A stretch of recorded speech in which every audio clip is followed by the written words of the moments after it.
팔복 중에 세 번째 복은 온유한 자의 복입니다. 예수님께서는 온유한 자가 복이 있다, 그렇게 말씀하셨습니다. 예수님의 제자라면 마땅히 심령이 가난한 자가 되어야 합니다. 애통하는 자도 되어야 합니다. 그리고 오늘 본문 5절에 있는 대로 온유한 자가 되어야 하는 줄 믿습니다.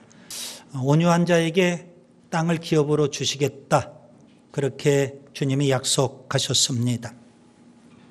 오늘 본문을 좀 더 자세히 말씀드리기 위해서 저는 세 가지 질문을 서두에 던지고 거기에 대한 해답을 우리가 찾고, 그래서 세 가지로 오늘 제가 말씀을 드리려고 합니다. 세 가지 질문은 이겁니다. 첫째 질문은 예수님께서 말씀하신 온유는 무슨 의미냐? 두 번째 질문은 예수님께서 약속하신 땅은 무슨 의미냐? 그리고 세 번째 질문은 우리는 어떻게 온유한 자가 될 수 있느냐? 이 세 가지 질문을 우리가 던져보고 세 가지 답을 찾아야 됩니다. 첫째, 예수님의 제자는 온유한 자입니다. 온유한 자가 되어야 합니다. 첫 번째 질문이죠. 예수님이 말씀하신 온유는 무슨 의미일까요? 여러분, 온유는 연약함 혹은 나약함을 의미하지는 않습니다. 또 온유는 결단력이 부족한 소심함이나 우유부단함을 의미하지도 않습니다. 동물의 세계에는 이렇죠. 약육강식의 세상입니다. 강한 자가 약한 자를 삼키는 아주 살벌한 세상입니다. 제 방에 어항이 하나 있습니다. 구피가 자라고 있는데요. 아주 어미 된 구피가 새끼를 낳았습니다. 그래서 새끼를 조그만 컵에다가 따로 보호해서 기르는데 일정 부분 시간이 지나서 이제는 괜찮겠지 하고 어항 속에 새끼 구피를 집어넣습니다. 그랬더니 이 어미 구피들이 쫓아다니면서 새끼를 괴롭히고 잡아먹으려고 합니다. 어항 속에도 저 살벌하구나. 새끼들이 얼마나 스트레스를 받을까. 그래서 급히 다시 새끼를 꺼내서 조그만 컵에 보호하고 있는 겁니다. 여러분, 인간 사회도 똑같습니다.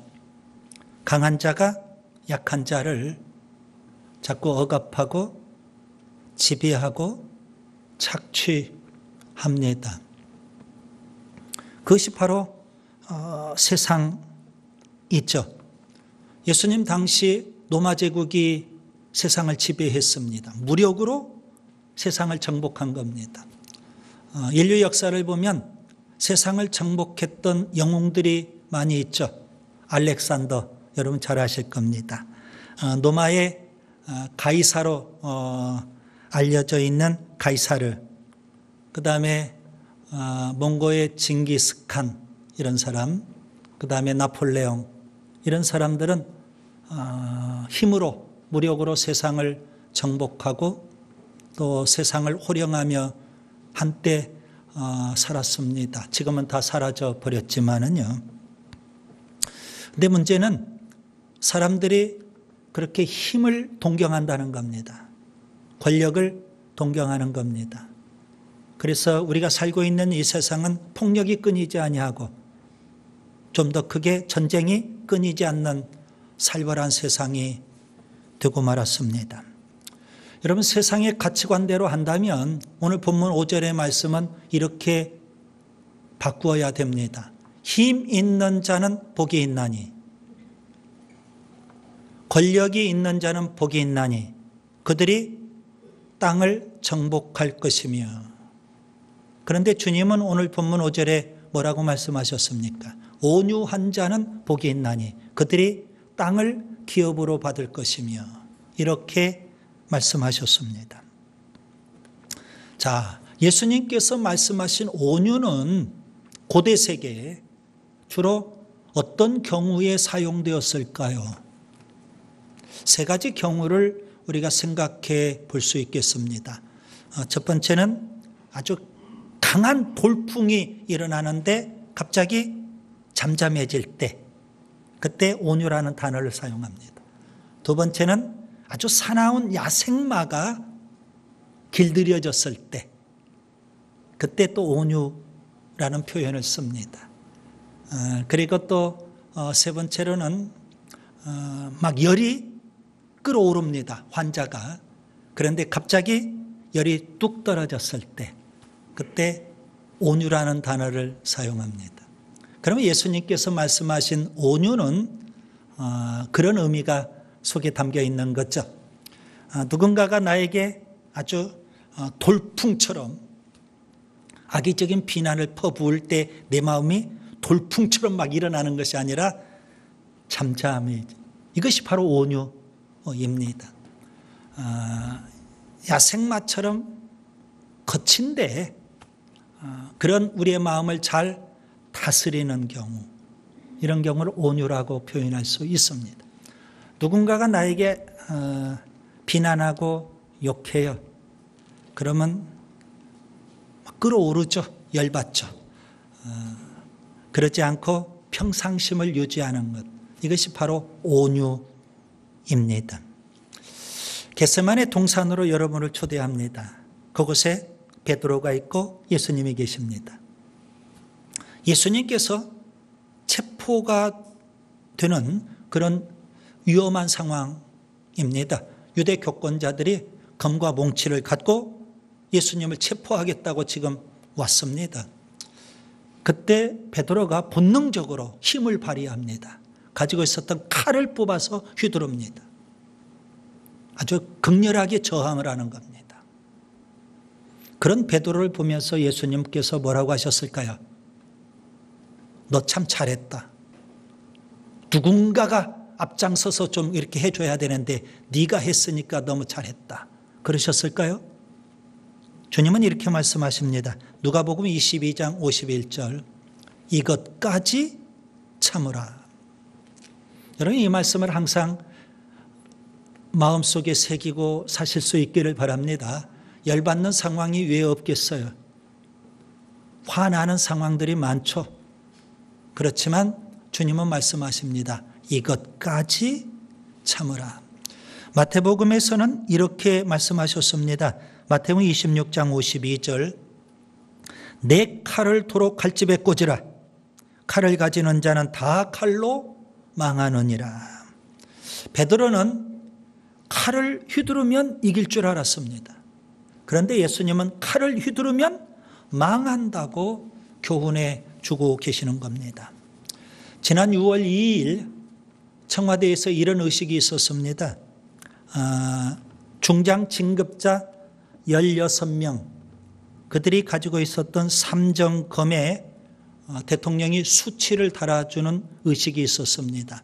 수치라는 것은 끈으로 된 깃발, 그걸 달아주는 의식이죠.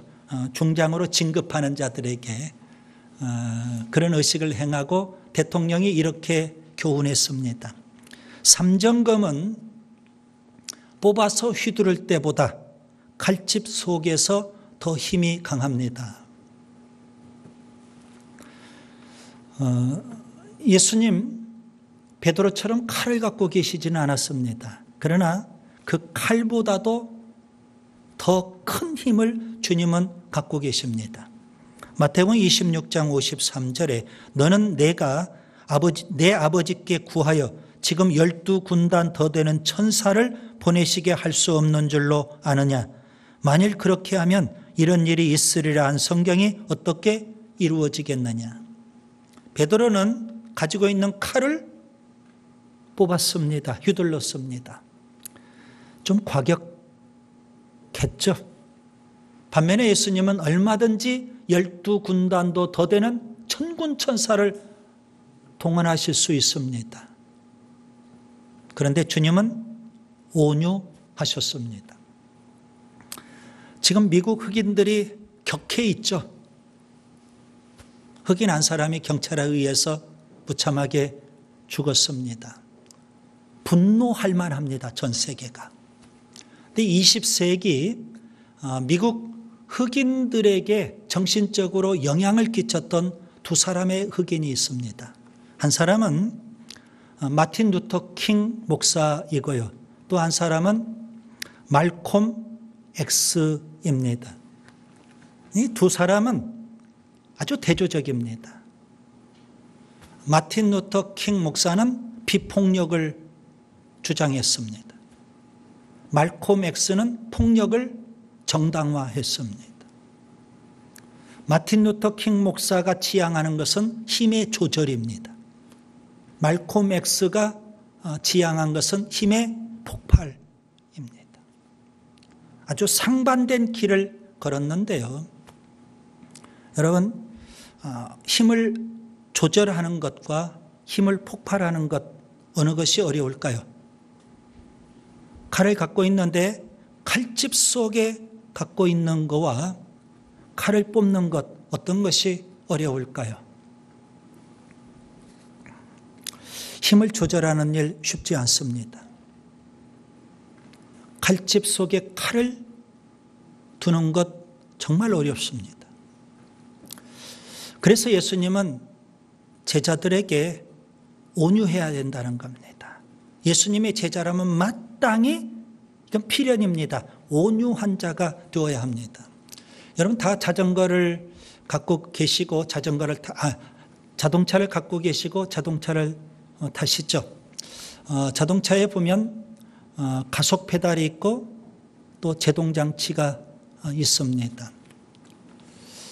좋은 차일수록 물론 가속 페달 밟으면 밟을수록 잘 나가죠. 그런데 정말 좋은 차는요, 여러분 제동 장치가 좋아야 됩니다. 제때 제동 장치가 작동하지 아니하면 대형 사고를 치는 거거든요. 여러분 우리 인생이 무한 질주하듯 악셀레터 가속 페달만 밟고 달릴 수만은 없는 겁니다. 제동 장치가 좋아야 돼요. 우리 인생의 제동 장치가 뭘까요? 온유함입니다. 예수님의 제자는 반드시 온유함이 있어야 되는 겁니다. 그 다음에 두 번째, 땅은 하나님이 주시는 기업입니다.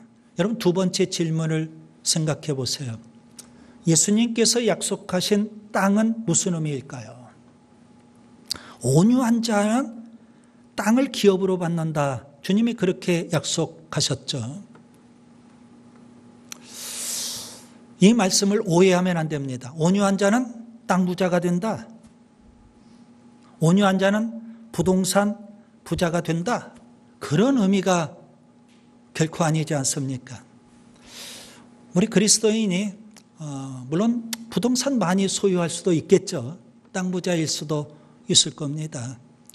근데 주님께서 말씀하신 이 땅은 무슨 의미가 있을까요? 시편 37편은 다윗이 쓴 시입니다. 그 37편 안에 오늘 본문의 말씀과 똑같은 말씀이 있어요.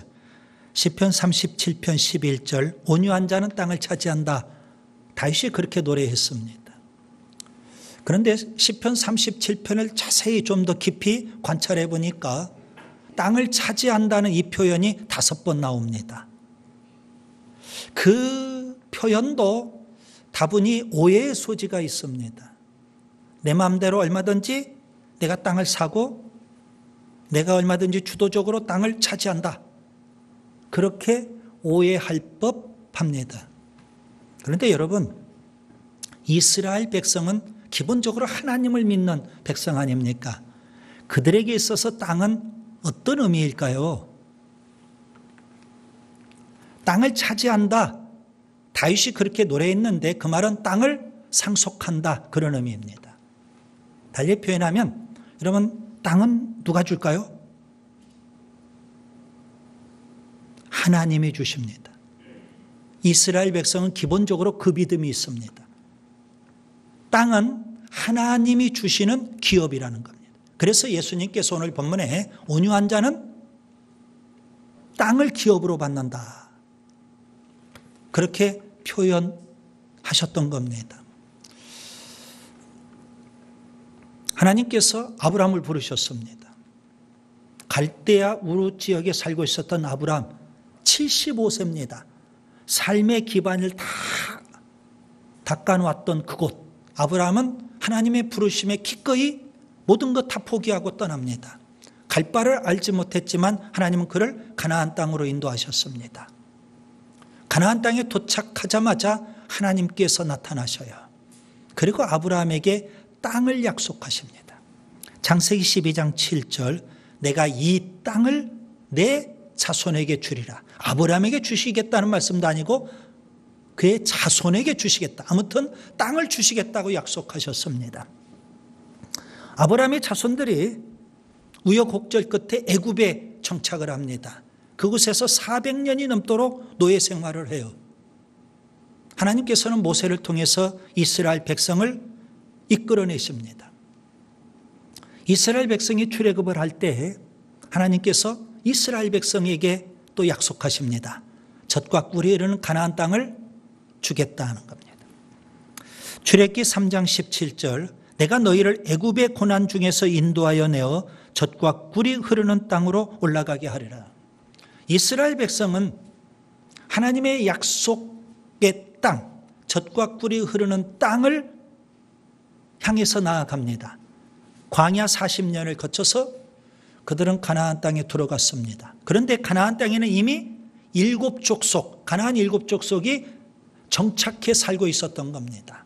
그들과 전쟁을 통해서, 이스라엘 입장에서 보면 가나안 정복 전쟁입니다. 그 전쟁을 통해서 가나안 7족속들을 물리치고 그 땅을 차지하게 됩니다. 여러분, 가나안 정복 전쟁에서 승리했으니까 그 땅은 전리품으로 이스라엘 백성이 차지하면 되는 겁니다. 전쟁에서 이겼으니까. 그런데 이스라엘 백성은 자기들 마음대로 그 땅을 차지하지 않습니다. 하나님이 말씀하신 대로 그들은 제비뽑기를 합니다. 여러분, 제비뽑기를 했다는 건 무슨 의미일까요? 땅은 하나님이 주신다. 우리가 전쟁에서 이겼기 때문에 당연히 이 땅은 우리 거지만 그렇지 않아요. 땅은 하나님이 주신다는 겁니다. 이런 기본 믿음이 그들에게 있었던 겁니다. 그래서 이스라엘 백성은 하나님이 주신 땅이기 때문에, 하나님이 주신 기업이기 때문에 자기들 마음대로 그 땅을 사고 팔 수 없었던 겁니다. 율법은 이렇게 말씀합니다. 신명기 27장 17절, 그의 이웃의 경계표를 옮기는 자는 저주를 받을 것이라 할 것이요 모든 백성은 아멘 할지니라. 이웃의 경계표를 옮긴다는 건 뭘까요? 땅을 사고 파는 것을 의미하는 겁니다. 그러면 저주가 있다, 이렇게까지 성경은 말씀하고 있습니다. 여러분, 오늘 우리들의 사고방식과는 너무 다르죠. 땅에 대한 생각이. 우리는 내 돈 갖고 내가 샀기 때문에 내 소유고 내 재산이에요. 이게 땅에 대한 개념 아닙니까? 그래서 할 수만 있다면 부동산도 많이 소유하려고 하는 겁니다. 그런데 이스라엘 백성은 하나님이 주신 기업이다. 여러분, 예수님께서 말씀하신 땅, 영적인 의미가 담겨 있는 겁니다. 하나님이 주신 기업의 땅 있죠. 그러면 이 땅에 대한 약속은 언제 온전히 성취될까요? 요한계시록 21장에 예수님 재림하시면 하나님의 백성은 새 하늘과 새 땅에 거주하게 된다는 겁니다. 요한계시록 21장 1절, 또 내가 새 하늘과 새 땅을 보니 처음 하늘과 처음 땅이 없어졌고 바다도 다시 있지 않더라. 베드로 사도도 이렇게 말합니다. 베드로후서 3장 13절, 우리는 그의 약속대로 의가 있는 곳인 새 하늘과 새 땅을 바라보도다. 하나님은 온유한 자에게 새 하늘과 새 땅 기업으로 주신다는 말씀입니다. 여러분, 천국은 온유한 자가 차지할 수 있는 하나님의 나라, 하나님이 기업으로 주시는 새 하늘과 새 땅인 줄 믿습니다. 여러분, 땅에는 이렇게 영적인 의미가 있을 뿐만 아니라 또 실제적인 의미도 분명 있습니다. 이스라엘 백성이 가나안 땅에 들어가서 가나안 정복전쟁에 승리했습니다. 승리했기 때문에 하나님은 그들에게 땅을 주시는 겁니다. 여러분, 여기에 귀중한 의미가 담겨 있죠. 하나님께서 땅을 기업으로 주신다. 이 말씀은 곧 우리가 이 땅에서 승리하며 살게 해 주시겠다는 겁니다. 그래서 우리로 하여금 땅을 기업으로 주시겠다는 의미가 되는 거죠. 여러분, 고대 세계의 전쟁에 승리하면 그 땅을 차지하게 되는 겁니다. 그와 같이 우리가 이 땅에서 승리하며 살 때 하나님께서는 우리에게 땅을 기업으로 주시는 줄 믿습니다. 요한계시록 21장 7절, 이기는 자는 이것들을 상속으로 받으리라. 나는 그의 하나님이 되고 그는 내 아들이 되리라. 예수님께서 12 제자에게 이런 약속을 하셨습니다. 마태복음 19장 28절, 내가 진실로 너희에게 이르노니 세상이 새롭게 되어 인자가 자기 영광의 보좌에 앉을 때에 나를 따르는 너희도 12 보좌에 앉아 이스라엘 12 지파를 심판하리라. 승리하는 자가 되어야 하는 줄 믿습니다. 여러분, 누가 승리하며 이 땅에서 살 수 있을까요? 힘으로요? 권력으로요? 한때 세상을 정복한 것 같아도 그들은 다 사라졌습니다. 온유한 자가 승리하는 것이고 하나님의 약속대로 땅을 기업으로 받게 되는 줄 믿습니다. 그 다음에 세 번째, 온유하신 예수님을 배워야 합니다. 세 번째 질문을 기억하시기 바랍니다. 우리는 어떻게 하면 온유한 자가 될 수 있을까요? 예수님의 제자는 마땅히 온유한 자가 되어야 되는데 어떻게 하면 온유한 자가 될 수 있을까요? 예수님은 사람들에게 온유함을 배우라고 초청하십니다. 마태복음 11장 28절 29절, 수고하고 무거운 짐진 자들아 다 내게로 오라. 다 내게로 오라. 내가 너희를 쉬게 하리라. 나는 마음이 온유하고 겸손하니 나의 멍에를 메고 내게 배우라. 주님은 온유함을 배우라고 초청하십니다. 예수님의 이 말씀 속에서 우리는 어떻게 하면 우리가 온유함을 가질 수 있을까? 세 가지 방법을 배울 수 있습니다. 첫째, 겸손해야 합니다. 예수님은 나는 마음이 온유하고 겸손하다 그랬어요. 여러분, 여기 온유함과 겸손함은 거의 같은 의미입니다. 겸손해야만 온유할 수 있는 겁니다. 아브라함을 보세요. 그는 하나님의 부름을 받을 때 모든 것 다 포기했지만 조카 롯을 포기할 수가 없습니다. 그래서 조카 롯을 데리고 그 땅을 떠나는 겁니다. 하나님은 아브라함에게 복을 주시죠. 아브라함만 복 받습니까? 아브라함을 붙잡고 있었던 조카 롯도 복이 임하게 되는 겁니다. 아브라함이 목축업을 했는데요, 하나님이 복 주시니까 엄청납니다. 덩달아 조카 롯도 목축업을 했는데 복이 임하니까 엄청납니다. 그런데 문제가 발생했습니다. 목초지는 한계가 있고 또 짐승에 먹일 물도 한계가 있고, 그러니 아브라함의 짐승을 치는 목자와 조카 롯의 짐승을 치는 목자들 사이에 갈등과 싸움이 벌어지는 겁니다. 목초지 쟁탈전, 그 다음에 물 쟁탈전이 벌어지게 되는 거예요. 그동안 아브라함은 어른이니까 조카 롯을 거느리고 살아왔어요. 그런데 이제 결단할 때가 됐습니다. 하나님이 너무 많은 복을 주시니까 이런 갈등이 빚어지는구나. 이제 헤어져야 되겠다는 겁니다. 그래서 아브라함이 조카 롯을 부릅니다. 창세기 13장 9절에 내 앞에 온 땅이 있지 아니하냐, 나를 떠나가라. 내가 좌하면 내가 우하고 내가 우하면 내가 좌하리라. 양보합니다. 여러분, 아브라함은 어른이에요. 그리고 조카 롯에게 그동안 많은 은혜를 베풀었어요. 마땅히 아브라함이 먼저 좋은 땅 택할 수 있어요. 그래도 어느 누가 비윤리적이다, 너무 심했다, 그렇게 비난할 수 없어요. 그런데 아브라함은 참 겸손한 사람이에요. 조카에게 다 양보를 합니다. 어른임에도 불구하고 큰 소리 치지 않습니다. 어른임에도 불구하고 자기 주장하지 않습니다. 겸손히 다 양보합니다. 그 아버지의 그 아들이라는 말이 있죠. 아브라함의 아들 이삭도 동일합니다. 아주 겸손한 자입니다. 하나님이 그런 그에게 복을 주시죠.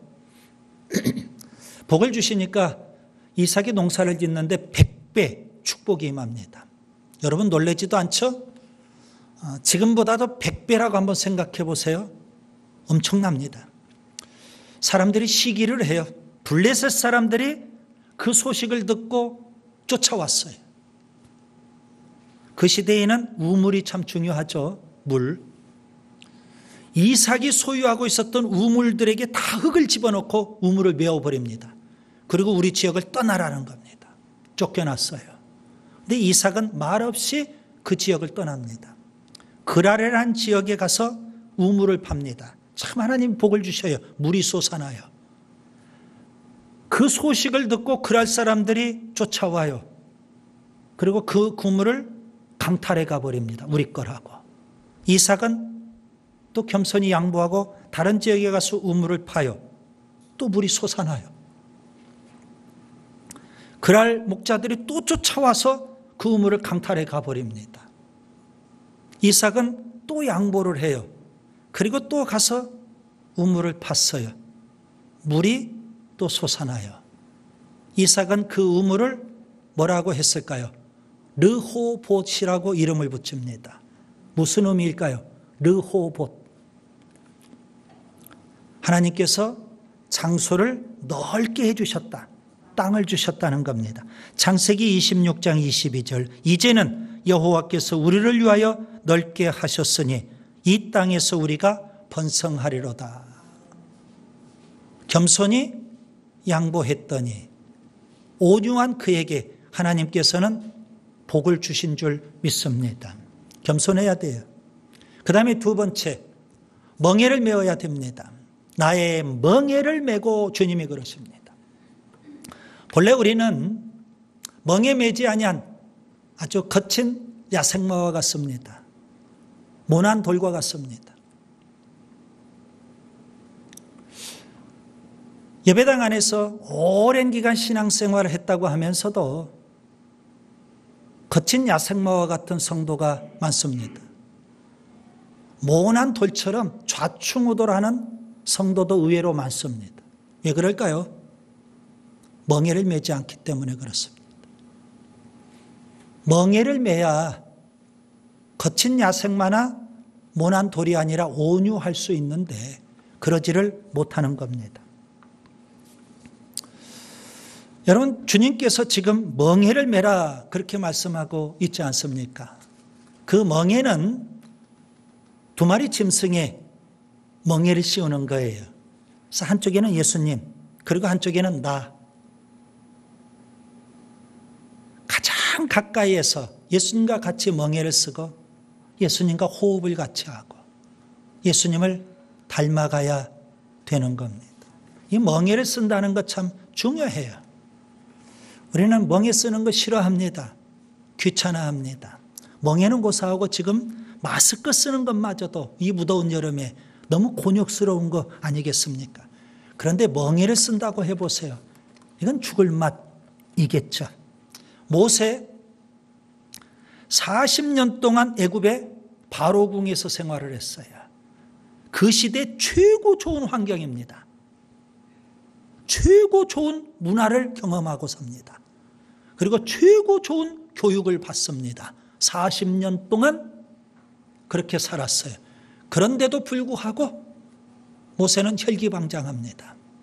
내 민족을 구원하겠다고 힘을 쓰다가 살인자가 되고 맙니다. 미디안 광야로 도망가 버려요. 40년 동안 그는 누구의 규제도 받지 않고 양치는 목동으로 살아왔습니다. 그의 나이 80세. 하나님께서 그에게 나타나셨습니다. 떨기나무 불꽃 가운데. 그에게 사명을 맡겨주시면서 하나님은 그에게 멍에를 씌워주십니다. 더 이상 이제 네 마음대로 살지 말고 이제 하나님의 일을 위해서 살으라는 겁니다. 모세는 멍에를 쓰고 이스라엘 백성을 출애굽시킵니다. 그리고 그들과 함께 광야 40년의 생활을 보내요. 여러분 우리가 잘 알지 않습니까? 이스라엘 백성. 출애굽을 경험하고 홍해를 경험했던 이스라엘 백성, 구원받은 이스라엘 백성임에도 불구하고 거친 야생마 같아요. 모난 돌투성이에요. 입만 열면 원망이고 불평이에요. 하는 행동마다 불순종이고 거역이에요. 그들의 존재 자체가 불신앙이에요. 그런 이스라엘 백성을 40년 동안 모세가 어떻게 이끌어갈 수 있었을까요? 모세의 온유함입니다. 성경은 모세의 온유함에 대해서 이렇게 말씀하고 있습니다. 민수기 12장 3절 이 사람 모세는 온유함이 지면의 모든 사람보다 더하더라. 멍에를 써야만 우리가 온유해질 수 있어요. 그 다음에 세 번째, 자, 겸손히 멍에를 쓰고 그 다음에 예수님을 배워야 됩니다. 내게 배우라. 주님이 말씀하십니다. 이 말씀은 예수님에게서 예수님을 배워야 되는 겁니다. 여러분 우리가 예수님에게서 뭘 배워야 될까요? 여러분 신앙생활하면서 평생 예수님의 뭘 배우고 계십니까? 예수님의 온유함입니다. 이사야 선지자는 예수님 탄생 이전 700년 전에 예수님에 대해서 이렇게 예언합니다. 이사야 53장 7절 예수님의 십자가에 죽으실 때의 모습을 예언하는 거죠. 도수장으로 끌려가는 어린 양과 털 깎는 자 앞에 잠잠한 양과 같다. 왜 예수님을 양으로 묘사했을까요? 그것도 도수장으로 끌려가는 어린 양, 털 깎는 자 앞에 잠잠한 양. 여러분 양이라는 이 짐승은 가장 온유한 동물입니다. 바울은 빌립보서 2장 5절에 너희 안에 이 마음을 품으라 곧 그리스도 예수의 마음이니. 우리가 예수님의 어떤 마음을 품어야 할까요? 온유한 마음. 그렇다면 우리가 예수님의 마음을 품고 또 예수님의 마음을 품고 예수님의 마음을 품고 또 품고 그러다 보면 끝내 우리가 온유한 자가 될 수 있지 않을까요? 하나님께서는 우리가 온유한 자가 되도록 성령을 부어주십니다. 갈라디아서 5장 22절 23절에 성령의 열매 가운데 하나가 온유입니다. 그래서 여러분 우리가 끊임없이 온유하신 예수님을 품고 또 품고 그러면서 성령으로 늘 충만하고 또 충만하고 우리가 온유함을 배워야 되는 거예요. 평생 우리의 신앙생활은 온유하신 예수님을 배우는 신앙생활이라는 겁니다. 이제 말씀을 정리합니다. 팔복 중에 세 번째 복은 온유한 자의 복입니다. 온유한 자는 복이 있나니 그들이 땅을 기업으로 받을 것이며 저는 세 가지 질문을 던졌습니다. 세 가지 교훈을 여러분에게 드립니다. 첫째, 예수님의 제자는 온유한 자가 되어야 합니다. 두 번째, 온유한 자에게는 하나님께서 땅을 기업으로 주십니다. 세 번째, 우리는 겸손히 멍에를 메고 온유하신 예수님을 배워야 됩니다. 우리의 신앙생활은 예수님의 온유를 배우는 겁니다. 온유한 자가 될 수 있기를 바랍니다.